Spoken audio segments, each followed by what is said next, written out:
পাঞ্জাবি কলার কুর্তি কীভাবে তৈরি করবেন তো চলুন। প্রথমে আমি এখানে নিচের পার্ট 1 ইঞ্চি বাড়তি নিয়েছি এবং উপরের পার্টে 1 ইঞ্চি কম নিয়েছি। নিচের পার্টে 1 ইঞ্চি, পিছনের পার্টে 1 ইঞ্চি পরিমাণ শেপ দিয়ে দিয়েছি। এমনি সামনের পার্টে 3 ইঞ্চি কলার জন্য এটা খাট, তার জন্য 3 ইঞ্চি ডাউন নেব।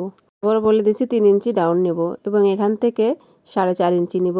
আমার মোট গলা থেকে 8 ইঞ্চিতে আমরা এখানে দাগ দেব। তো এই গলা অনুযায়ী মার্জিন অনুযায়ী আমি কাটিং করে নিচ্ছি এবং কাঁধ নিয়েছি 42 বডির জন্য 5 ইঞ্চি। এখানে কলার কুর্তি কাটিং হয়ে গেছে। এখন হচ্ছে গিয়ে সামনে যে ফাড়াটা দেব তার জন্য পেস্টিং পেপার কাটিং করে নিচ্ছি। এটা কাটিং করে আপনারা আয়রন দিয়ে বসিয়ে নেবেন। আমি আয়রন ছাড়া এটা সেলাই করে বসিয়ে নিব। তো এখানে আমি 4.5 ইঞ্চিতে মার্জিন করে নিয়েছি এবং ভিতরে নিয়েছি 1/2 ইঞ্চি, সাইডে 1.5 ইঞ্চি রেখেছি। এরপরে কাটিং করে নিচ্ছি। ভালো লাগলে লাইক, কমেন্ট, শেয়ার দিয়ে পাশে থাকবেন। এরপরে এটাকে একটু নিচে বসিয়ে সেলাই করে নিব। বাড়তি অংশ কাটিং করে নিলাম। আপনার চাইলে এটা আয়রন করে বসিয়ে নিতে পারেন। এটা আয়রন ছাড়াও করা যায়, তার জন্য আমি এটা সেলাই করে নিচ্ছি। ভিডিওটা পুরো না দেখলে বুঝতে পারবেন না বা শিখতে পারবেন না, তার জন্য ভিডিওটা পুরো দেখতে হবে। এরপরে আমি গলার মাঝখান বরাবর এটাকে বসিয়ে একটা সেলাই করে দেব সোজা। আবার এখান থেকে ব্যাকে আসব। সেলাই হয়ে গেছে, সাইডটা কাটিং করে নেব। এতটুকু পরিমাণ রেখে আমরা কাটবো যেন সেলাইটা খুলে না যায়। এরপর এটাকে উল্টা করে নিচের যে কাজটা আছে এটা এখান থেকে কাটবো, তাহলে হচ্ছে কি ভালো হবে, আপনার জামাটার সাইডটা খুলে যাবে না। এরপরে আমরা এটাকে উল্টিয়ে এর উপরে একটা চাপ সেলাই বসিয়ে দেবেন। দুপাশেই কিন্তু চাপ সেলাই বসাতে হবে, সামনের সাইডে এবং তার পাশের সাইডেও চাপ সেলাই বসিয়ে দেবেন। দুপাশে চাপ সেলাই বসিয়ে দিচ্ছি আমি।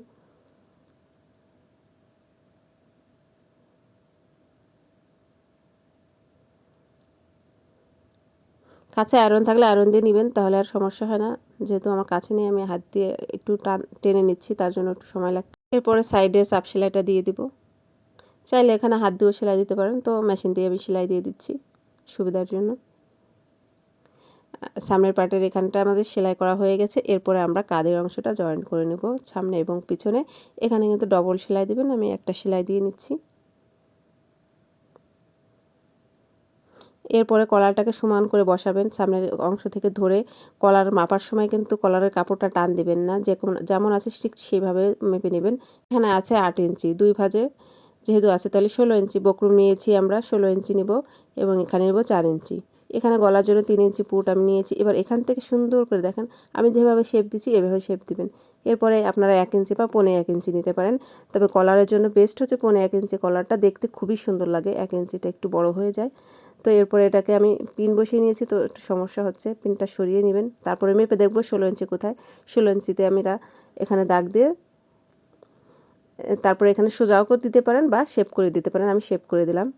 এই মাপ অনুযায়ী পরে কাটিং করে নেব। এই কলারটা হচ্ছে আপনার খাড়া হয়ে থাকবে, পাঞ্জাবির কলার যেভাবে খাড়া হয়ে থাকে ঠিক ওইভাবেই খাড়া হয়ে থাকবে, এজন্য এটাকে বলা হয় খাড়া কলার। তো কলারটা আমার কাটিং হয়ে গেছে।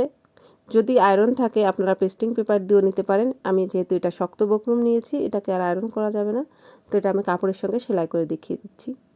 কাপড়টা একটু বাঁকা নিয়েছি, মানে সাইডের জামার কাটিংয়ের অংশটার উপর আমি কলারটা বসিয়ে নিচ্ছি।